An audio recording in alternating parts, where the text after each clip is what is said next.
आज हम स्वतंत्रता दिवस का 75वां वर्ष मना रहे हैं। 75वें स्वतंत्रता दिवस को मना रहे हैं। आप लोगों ने पिछली बार भी जब मैंने 26 जनवरी पर यानी कि गणतंत्र दिवस पर पिछली बार आप लोगों को कुछ ऐसे स्वतंत्रता सेनानियों के बारे में बताया था जो कहीं पटल पर छुप से गए हैं, जो पटल पर नहीं आ पाए थे। उन्हीं में दो नाम मैंने खासतौर से बाबा साहमल जो बड़ौद तहसील के हमारे स्वतंत्रता सेनानी थे, उनके बारे में आपको तफ्तीश से बताया था। इसी के साथ साथ एक वीरांगना ऊदा देवी पाशी, उनके संबंध में भी मैंने आपको बताया था, जिन्होंने 36 अंग्रेज सैनिकों को बरगद के पेड़ पर चढ़कर के मारा था। उसी कड़ी को मैं फिर से बढ़ाना चाहूंगा और उनमें एक मशहूर नाम होना चाहिए था, लेकिन कुछ ऐसा हुआ है कि इतिहासकारों ने उस नाम को ज्यादा तरजीह नहीं दी है, और वो नाम है धन सिंह कोतवाल। जानते हैं आप धन सिंह कोतवाल के बारे में? देखिए, मेरठ में 10 मई सन 1857 ईस्वी को एक क्रांति हुई थी, जिसे 1857 का प्रथम स्वतंत्रता संग्राम भी कहा जाता है। तो उस स्वतंत्रता संग्राम में, पहले स्वतंत्रता संग्राम में 10 मई 1857 को जो क्रांति धरा, मेरठ में जो क्रांति हुई थी, इस क्रांति को शुरू करने के लिए बहुत सारे नाम जेहन में आते हैं। उनमें से एक नाम था धन सिंह कोतवाल। धन सिंह कोतवाल ने ये पांचवी खुर्द के निवासी हुआ करते थे और अंग्रेजी फौज में एक पदाधिकारी थे, जैसा कि आप मैं नाम बता रहा हूं, कोतवाल। तो इन्हीं की देखरेख में यहाँ के स्थानीय निवासियों ने अंग्रेजी जेल पर धावा बोल दिया, जहां पर भारत के लगभग 836 बेगुनाह कैदियों को उन्होंने आजाद कराया था। विक्टोरिया जेल हुआ करती थी और उस विक्टोरिया जेल से 836 जो बंदी थे उन्हें विमुक्त कराया, और विमुक्त कराने के पश्चात अंग्रेजी प्रतिष्ठानों पर, अंग्रेजी सत्ता के जितने भी प्रतीक थे, उन प्रतीकों पर हमला उन्होंने किया, और इसी फेरिस्त में तमाम अंग्रेज अधिकारी सैनिकों को उन्होंने मौत के घाट उतार दिया। और इसी की परिणति यह हुई कि 4 जुलाई सन 1857 ईस्वी को धन सिंह कोतवाल को फांसी पर लटका दिया गया, चौराहे पर, सदर तहसील के चौराहे पर। और अंग्रेजी जो सत्ता थी वो इसी से खुश नहीं हुई, और उन्होंने जो ग्राम पांचवी खुर्द था वहां पर आक्रमण किया और वहां के लगभग 400 निरीह ग्रामीणों को मौत के घाट उतार दिया। तो ऐसे मशहूर जो क्रांतिकारी थे, उनका नाम, उनके कार्य और उनकी शहादत को हमें अपने अंदर सहेज कर रखना चाहिए। ऐसा ही एक नाम और भी है, आपने सुना है बहादुर शाह जफर। बहादुर शाह जफर, देखिए, मुगलिया सल्तनत के ये अंतिम वारिस थे। 1857 ईस्वी की क्रांति जो हुई थी, ये दिल्ली के बादशाह थे, कहने के लिए नामचार के बादशाह थे, और 82 वर्ष की उस समय पर इनकी आयु थी। जब मेरठ में क्रांति हुई तो इस क्रांति को करने के पश्चात यहां से 10 मई 1857 ईस्वी को ही बहुत सारे जो सैनिक थे वो दिल्ली की ओर कूच कर गए, और दिल्ली के लाल किले में 11 मई 1857 ईस्वी को उन्होंने प्रवेश किया, और प्रवेश करने के पश्चात बादशाह बहादुर शाह जफर को कहा कि हम आपकी छत्र छाया में, आपके ही संरक्षण में, आपके ही नेतृत्व में ये क्रांति करना चाहते हैं। 82 साल का बुजुर्ग बादशाह बड़े असमंजस में था। वो एक तरफ अंग्रेजों की ताकत देख रहा था और दूसरी तरफ जो क्रांतिकारी थे उनका उत्साह देख रहा था। लेकिन कुल मिलाकर के सैनिकों ने कुछ दबाव डाला और वो इस क्रांति का नेतृत्व करने के लिए तैयार हो गए। 82 साल के बुजुर्ग बादशाह थे, अंतिम बादशाह भी साबित हुए बाद में चल करके। और फिर दिल्ली में जो था वो कत्लेआम मचाया गया। अंग्रेज जो रेजिडेंसी थी उस पर हमला किया गया और तमाम रक्तपात की जो कहानी थी वो सिमटी हुई है उस पन्नों में। लेकिन जो अंग्रेजी या ब्रिटिश हुकूमत थी वो उसके पास ताकत बहुत ज्यादा थी और कुल मिलाकर असर ये हुआ कि कुछ ही महीनों के पश्चात दिल्ली को कैप्टन हडसन ने घेर लिया और दिल्ली का लाल किला जहां पर बहादुर शाह जफर रहा करते थे वो भी खतरे की हालत में आ गया और बहादुर शाह जफर को अपना महल छोड़ करके हुमायूं के मकबरे में शरण लेनी पड़ी। और फिर वो दिन भी आया कि बहादुर शाह जफर को सरेंडर करना पड़ा, अपने आप को अंग्रेजों को सौंपना पड़ा।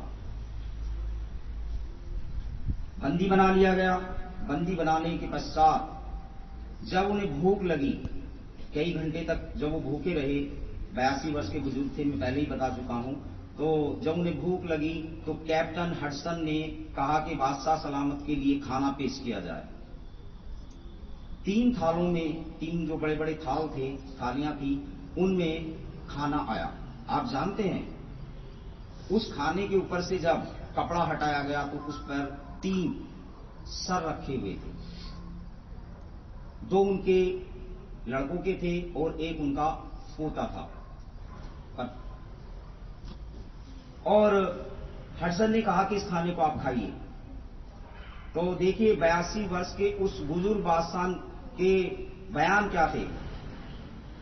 बादशाह ने कहा कि जब वीर पुत्र आजादी की जंग लड़कर के वापस आते हैं तो वो अपने पिता से इसी अंदाज में मिलते हैं।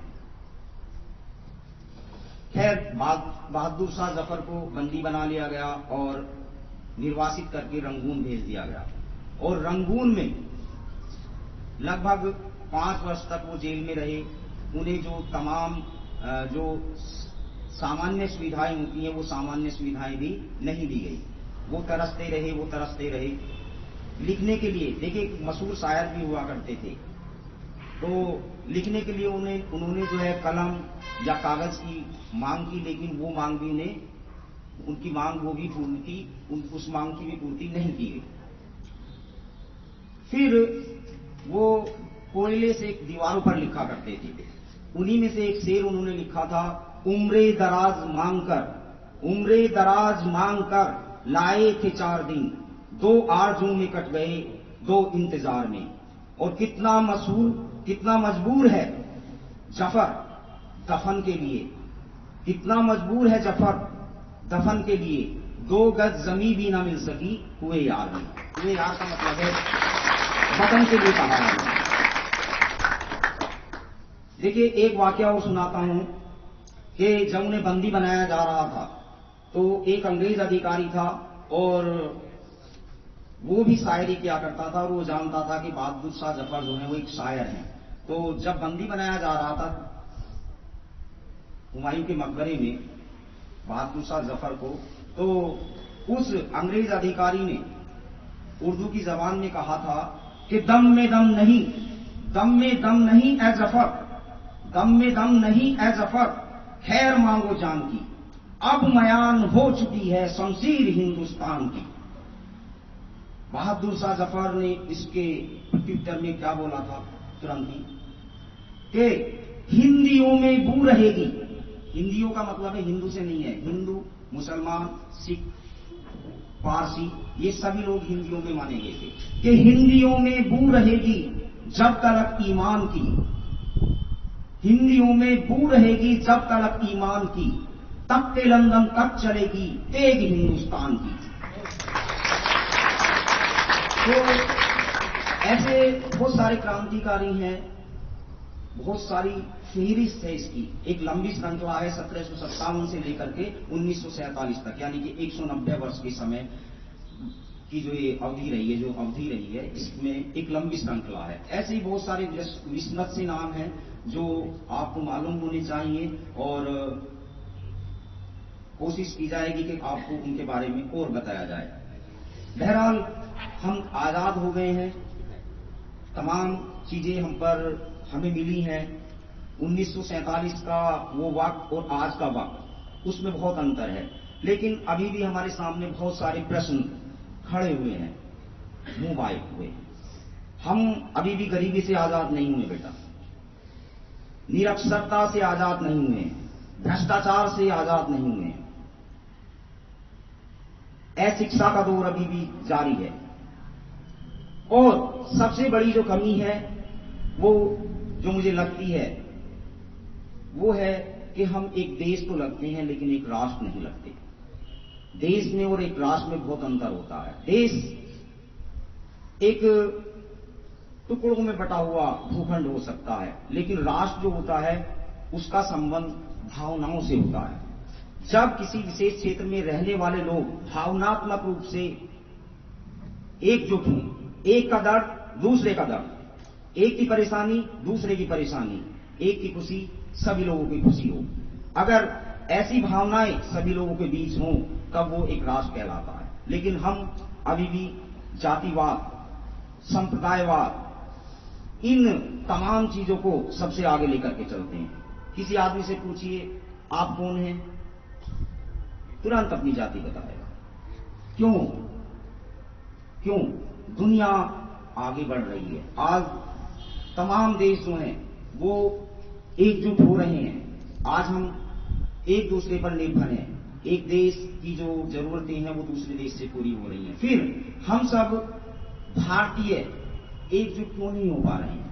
तो देखिए, आप युवा पीढ़ी का प्रतिनिधित्व करते हैं, आप नई पीढ़ी के वाहक हैं।